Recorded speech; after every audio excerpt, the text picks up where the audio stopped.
reserved week. The idea of having a cleaning crew flit about the house while they settled in gave Deirdre the creeps. She could scrub a couple of toilets, could wipe the counters down with Lysol, and wash the sheets. Steering the boat by its outboard motor, Silas regarded easy living the way a cowboy would an obstinate horse. As the motor cut and easy living cruised up to the dock, Deirdre noticed Silas glaring at the pier's tie-off.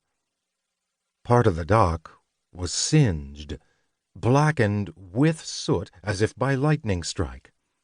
What in the world? She squinted at the 5 or so feet of darkened wood, then shook her head with a sigh. The Allens had discovered their fair share of damage in the past, from scuffed-up floorboards to Sharpie markers decorating the walls of the upstairs hall. The scariest had been the ghosts of dead bonfires, one of which had appeared to have raged so out of control it had set some of the ground cover alight, having crept dangerously close to the spruce trees beyond the beach. It had left Deirdre to wonder whether, one day, they would arrive to find the island vacant and the house burned to the ground. Silas lashed easy livin' to the pylon as a muffled grumble skirted his lips. "Goddamn son of a—" "Cool it, Si," she cut him off. "We don't know what happened yet." She busied herself with a picnic basket she'd stuffed full of supplies that needed restocking. Lysol and toilet bowl cleaner, garbage disposal tabs, and a fresh roll of trash bags. Just another convenience traded for the luxury of seclusion. "They may not be responsible," she said of their most recent tenants. The damage could have been done by a number of other renters that had used the house in the past handful of weeks.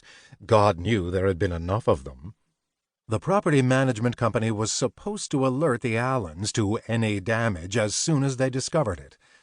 But there had been incidents that had fallen between the cracks before.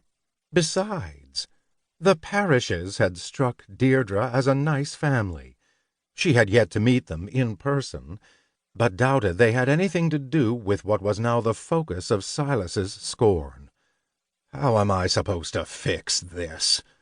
Silas asked, looping the rope around the tie-off as aggressively as one would loop a noose around the neck of an accused. Placing one hand on the dock, Deirdre braced herself, then strong-armed the picnic basket up from around her bean boots. She hefted up her patchwork skirt to her knees and climbed onto steady ground. "What in the hell?" Silas continued to feed into his aggravation, grabbing hold of a rope lashed to the pylon beneath where he'd moored their own boat. Its end was burnt. "Did they return the commuter?" Deirdre asked. It had been less than a few hours since the Parrishes had been expected to check out.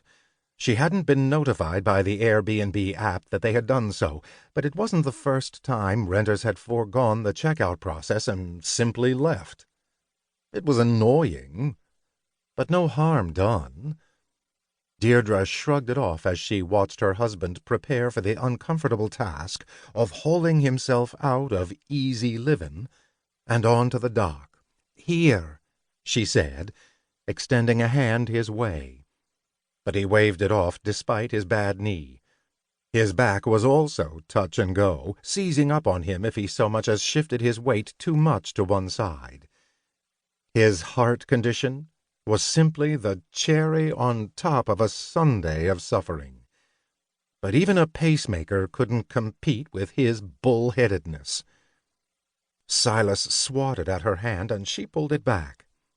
"The commuter," she said again. "Is it at the dock?" The commuter was little more than a dinghy the Allens had purchased after their first few tenants kept calling, kept asking how they were supposed to get off the island to go shopping or have dinner in Ravenshead. She and Silas had considered only renting to folks who provided their own watercraft, but they eventually caved and bought a little boat as an added convenience. Now, after renters were ferried to the island by Gill, they could go back and forth from the house to the mainland whenever they pleased.